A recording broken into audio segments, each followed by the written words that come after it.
Vamos con las noticias de las 7 con la ayuda de don Guillermo Díaz.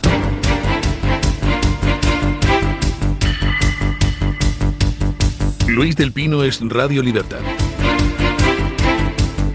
Hola, muy buenos días y cordial saludo para todos. Comenzamos con la información de este miércoles 16 de octubre, hablando del informe de la UCO de la Guardia Civil que involucra a Pedro Sánchez con Víctor de Aldama en la visita de Delcy Rodríguez a España. Resulta que 2 días antes de que se invitara a la vicepresidenta de Venezuela a España, Pedro Sánchez se vio con el comisionista Víctor de Aldama, José Luis Ábalos y Koldo García.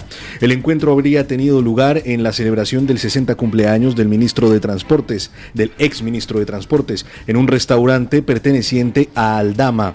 Lo que ha llamado la atención de los investigadores es que justo 30 horas después de este encuentro, Víctor de Aldama creó un documento en su ordenador invitando a Delcy Rodríguez a España, firmado por José Luis Ábalos como secretario del Partido Socialista. Según la Guardia Civil, Aldama actuaba como ministro del gobierno de Sánchez. Aseguran que ejerció de interlocutor entre España y Venezuela a través de Ábalos y Delcy Rodríguez. ¡Anda la osa! Resulta que Delcy Rodríguez pues no había puesto el pie en España primero, después resulta que puso el pie pero poquito, pero después resulta que nadie la recibió, luego resulta que sí que la recibió Ábalos, pero poquito. Luego al final aquello parecía el camarote de los hermanos Marx el día que vino Delcy a Barajas. Estaba Ábalos, estaba Koldo, estaba Aldama, vamos, la trama al completo. Bueno, al completo no, faltaba el 1. Ahora nos enteramos de que el 1, pues hombre, con toda probabilidad participó en la invitación a Delcy para que viniera a España. Y lo sabemos porque 30 horas antes de que Aldama creara un documento en su ordenador relativo a la invitación a Delcy para que viniera, firmada por Ábalos, pues habían estado reunidos Ábalos, Koldo, Aldama y Sánchez en el restaurante donde celebraban el 60º cumpleaños de Ábalos, restaurante que pertenecía a Aldama. Hombre, podemos pensar que se reunieron todos en ese restaurante, no hablaron nada de nada y luego Ábalos por su cuenta coge e invita a Delcy a España 30 horas después. Pero va a ser que resulta un poco inverosímil, ¿no les parece a ustedes? Luego la cosa se torció porque de repente alguien hace sonar la alarma. Oiga, que esta señora no puede pisar en territorio europeo. Y entonces se monta la que no está en los escritos. ¿Qué nos quiere decir eso? Pues hombre, entiendo que es que esa reunión con Delcy se fraguó directamente entre Sánchez, Ábalos, Koldo y Aldama, sin que interviniera, por ejemplo, un Marlaska, o sin que interviniera el Ministerio de Asuntos Exteriores, que son los que hubieran podido avisar, pero si esta señora no puede pisar aquí, ¿no? Y de repente se encuentran los del Ministerio del Interior con que está llegando Delcy, que no puede poner el pie en España, y entonces se monta la que no está en los escritos.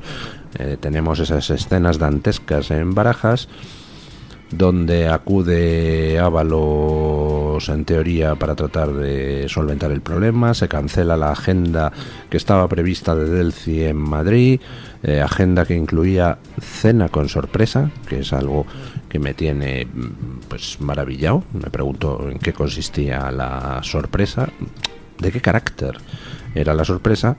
Y lo que no debía de ser sorpresa para los que planearon la visita de Delcy a Madrid, pues son los lingotes de oro, ¿no?, que parece ser que trajo la amiga Delcy. Bueno, pues nada, vamos sabiendo más cosas, y además cuando se ponen en una cronología pues son como más sugerentes, porque permiten entender cuál ha sido la secuencia de los acontecimientos. Un hecho aislado es llamativo, pero ya puesto en su contexto pues proporciona muchísima más información implícita. Por ejemplo, a la luz de lo que acabamos de comentar, esta siguiente noticia pues tiene su miga.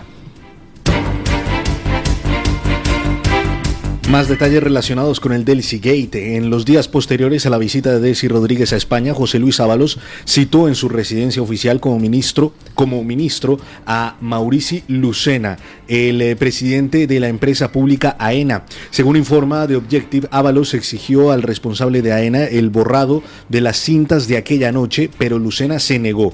Al parecer, José Luis Ábalos se habría enfadado en gran manera tras escuchar al responsable de AENA decirle que no puede hacer eso y acto seguido abandonar el domicilio. Las cintas nunca fueron borradas. Bueno. Seguimos con la secuencia de acontecimientos. Fraguan una reunión con Delcy entre Ábalos, Koldo, Aldama y con toda probabilidad Sánchez, que 30 horas antes de la invitación a Delcy estaba reunido con esos tres. No se molestan en consultar con otros ministros que hubieran podido avisar de que esa reunión pues no era posible.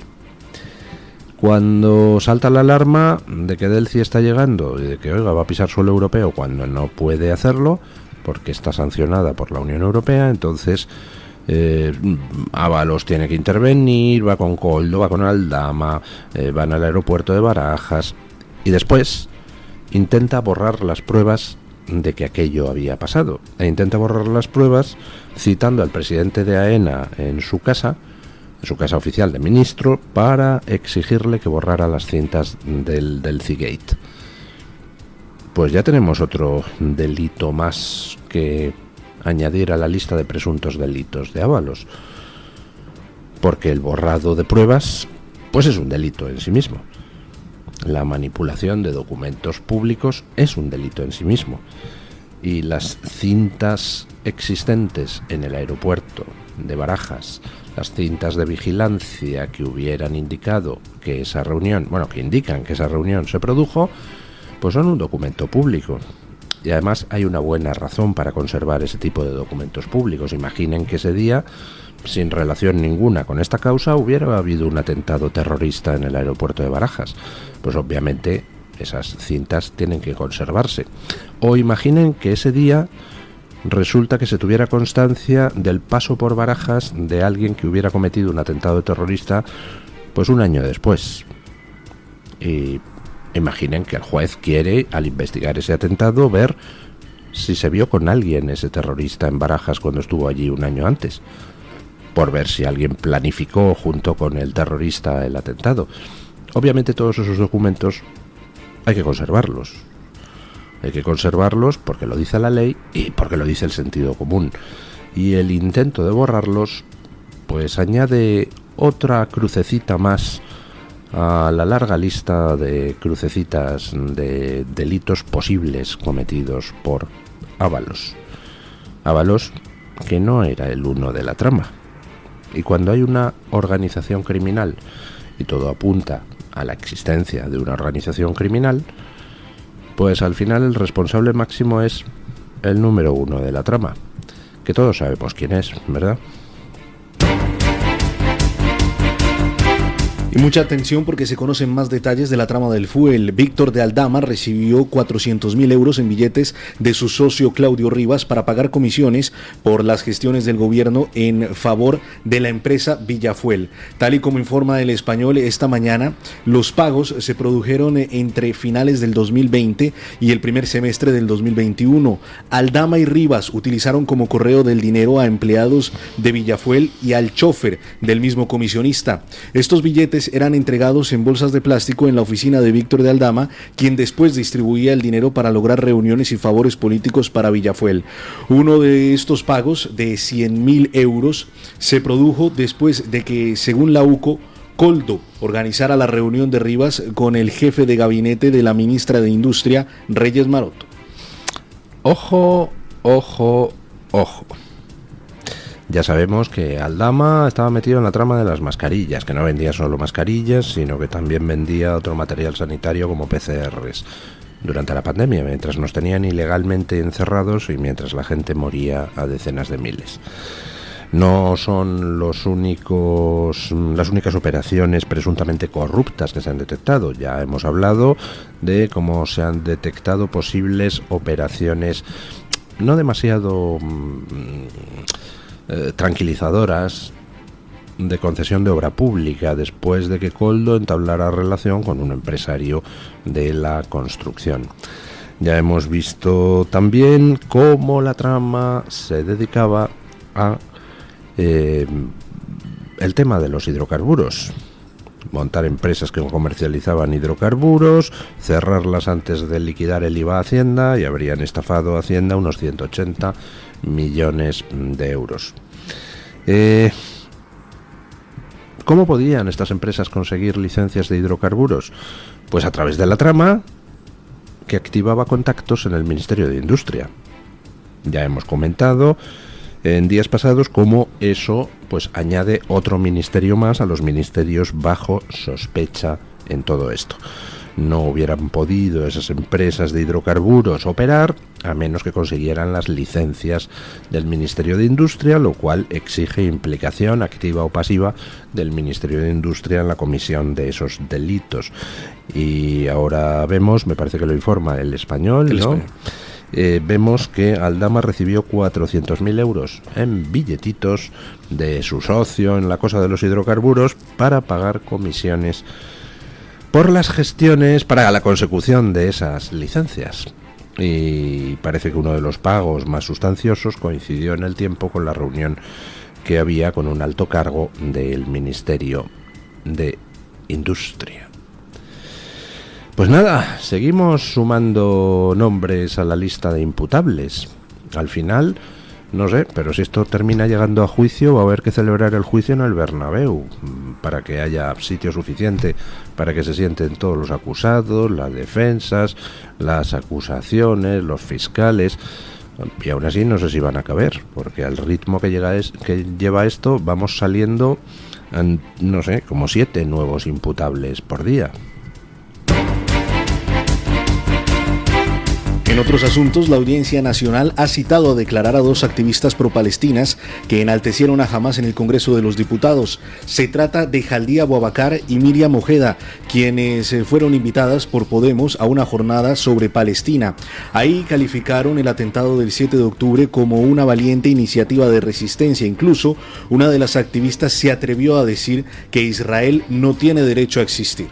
Reivindicamos y luchamos por la liberación de Palestina desde el río hasta el mar. Y cuando decimos desde el río hasta el mar, no es como lo ha entendido la señora Yolanda Díaz, no es Gaza y Cisjordania. Desde el río al mar es toda la Palestina histórica, es nuestro derecho y nadie puede exigirnos 8 meses de genocidio en curso sobre la población palestina en la Franja de Gaza. Ha conseguido que mucha gente vuelva a hablar de la causa palestina cuando creíamos que ya estaba enterrada. Estas fueron una de las palabras mencionadas por Jalía Boubacar en el evento organizado por Podemos y presidido por Ione Belarra en pleno Congreso de los Diputados. Las 2 activistas están citadas a declarar el próximo 29 de octubre en calidad de querelladas ante la juez de instrucción número 3 de la Audiencia Nacional, María Tardón. La querella fue presentada por Vox por enaltecimiento al terrorismo. Y la verdad es que se me ocurren pocas querellas más fundadas. Calificar de, en fin, acto de resistencia el pogromo del 7 de octubre, pues hombre, se puede ser miserable, más miserable, y se puede ser estas 2 señoras. Acto de resistencia es el violar a mujeres. Ah, está muy bien. Me gustaría que me explicaran estas 2 activistas pro-palestinas en qué otras condiciones está justificada la violación de mujeres. ¿Qué mujeres son candidatas a ser violadas? ¿Qué mujeres no tienen derecho a no serlo? Ya vemos que las judías parece ser que no tienen derecho a no ser violadas. Los bebés, ¿qué otros bebés aparte de los judíos pueden ser libremente decapitados como parte de un acto de resistencia? Las familias que fueron atadas con cable eléctrico y quemados vivos sus miembros juntos, ¿en qué otras circunstancias eso está permitido como acto de resistencia? Me gustaría que, alguien aprovechara la comparecencia para que nos aclaren estas activistas en qué circunstancias está permitido el torturar, aplicar violencia sexual y asesinar a civiles. ¿Cuáles civiles son sacrificables como acto de resistencia? En todas las guerras mueren civiles, evidentemente. Es inevitable. La cuestión es que uno comete un crimen de lesa humanidad, uno comete un crimen de guerra, si esa matanza de civiles es deliberada. Por ejemplo, si uno coge y se dedica a arrasar una población porque sí, eso es un crimen de guerra. Si uno coge a las mujeres del enemigo y las viola, eso es un crimen de guerra. Si uno decapita a sangre fría, cara a cara, bebés del enemigo, eso es un crimen de guerra. Jamás puede ser un acto de resistencia salvo en la mente de alguien enormemente enfermo y partidario del terrorismo. Me parece muy bien que Vox se querellara contra estas activistas y espero que en la Audiencia Nacional pues se las empapele convenientemente. De hecho, estas activistas fueron más lejos que la enloquecida de Yolanda Díaz, que coge y utiliza lo del lema antisemita de desde el río hasta el mar, que lo que significa es tiremos a los judíos al mar porque aquí sobran en Oriente Medio. Luego reculó.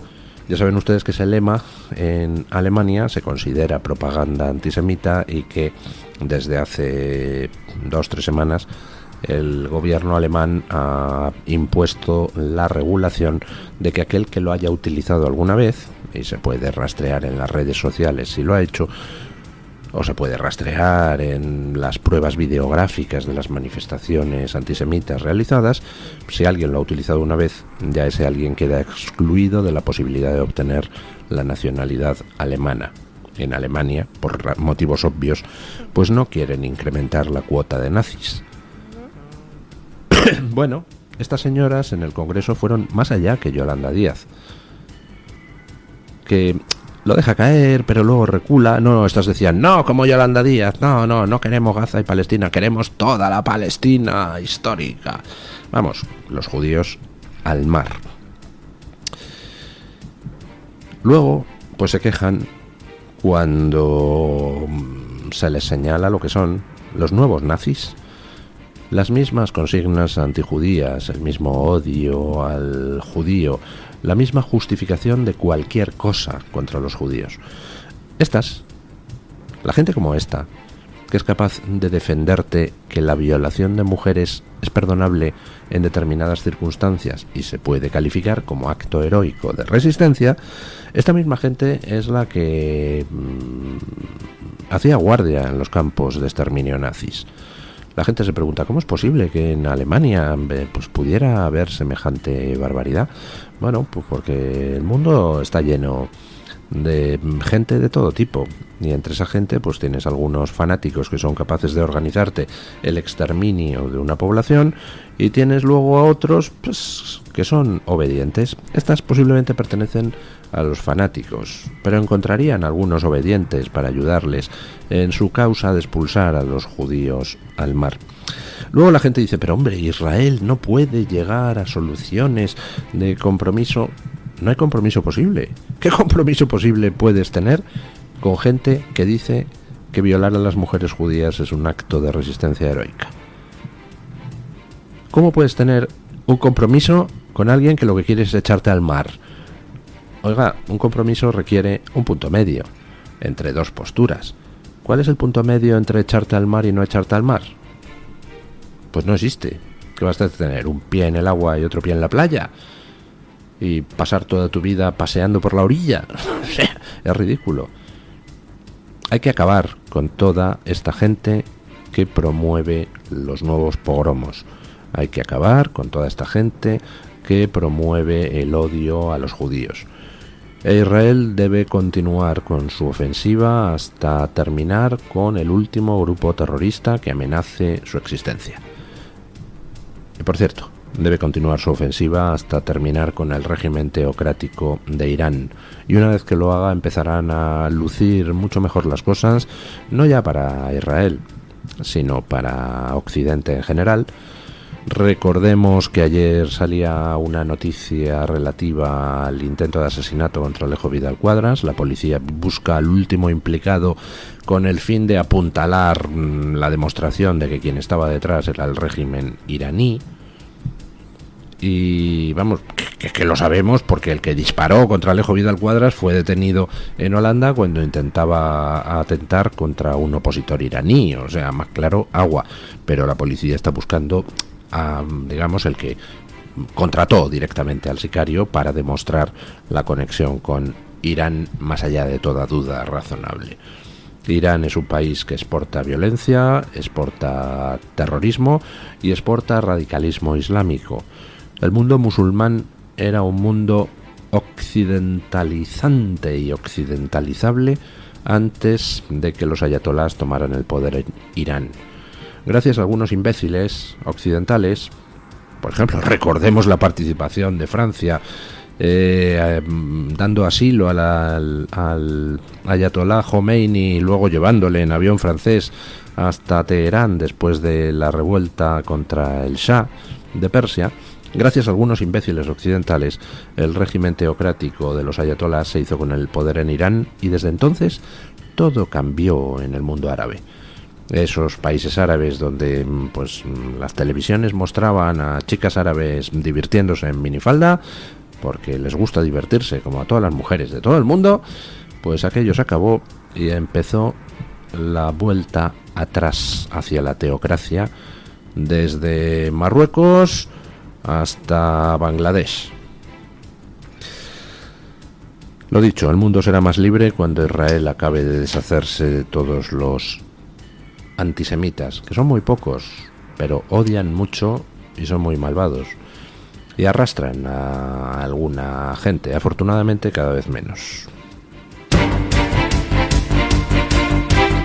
Y abrimos la página de la información internacional contándoles que en el Reino Unido el gobierno del laborista Keir Starmer ha propuesto este martes recetar inyecciones a obesos desempleados para permitirles que vuelvan a trabajar y ayudar a la vez a reducir la presión sobre la sanidad pública británica.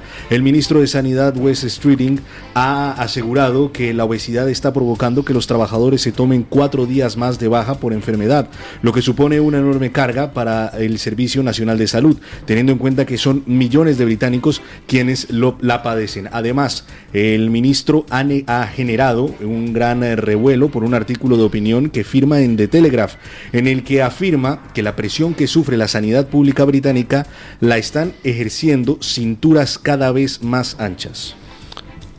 Los progres contra los gordos, gran velada esta noche en todas sus pantallas. Ahora el gobierno progre inglés pues quiere ir un pasito más allá en lo que es el control social y el tema del control de las libertades y propone recetar inyecciones adelgazantes a los gordos porque los gordos se toman 4 días más de baja al año.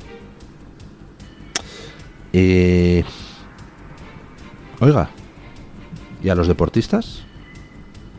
¿Cuántos días más de baja se toman al año pues, por un esguince o por un... no sé, se le rompe no sé qué músculo de no sé qué extremidad?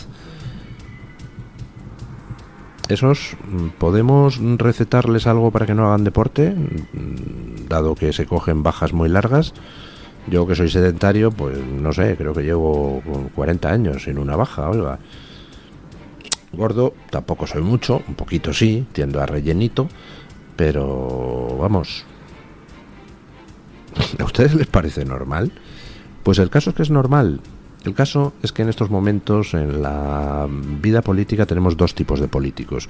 Los que se creen investidos del derecho de decirnos qué podemos hacer y qué no, que son la gran mayoría de los políticos, y luego hay una minoría que se va abriendo paso de políticos que defienden algo fundamental, que es que los que tenemos derecho a decir qué pueden hacer y qué no somos nosotros a los políticos, no a la inversa. Bueno, ya saben ustedes, ahora van a por los gordos. ¿Qué será lo siguiente? ¿Ir a por los bajitos? Pues no lo sé, pero algo se les ocurrirá a los progres. no pueden evitar el intentar ejercer su poder como ingenieros sociales. Vamos con doña Laura Fernández Cañas, periodista de OK Diario, para que nos cuente qué trae hoy OK Diario en la portada. Buenos días, doña Laura. Muy buenos días a los oyentes de Radio Libertad. Hoy en OK Diario les estamos hablando de una carta de Ábalos a China que fue clave para el negocio millonario de mascarillas de la trama. También ponemos en el foco a un policía que pidió a Koldo que lo enchufara en una embajada y fue luego condecorado por el mismo gobierno.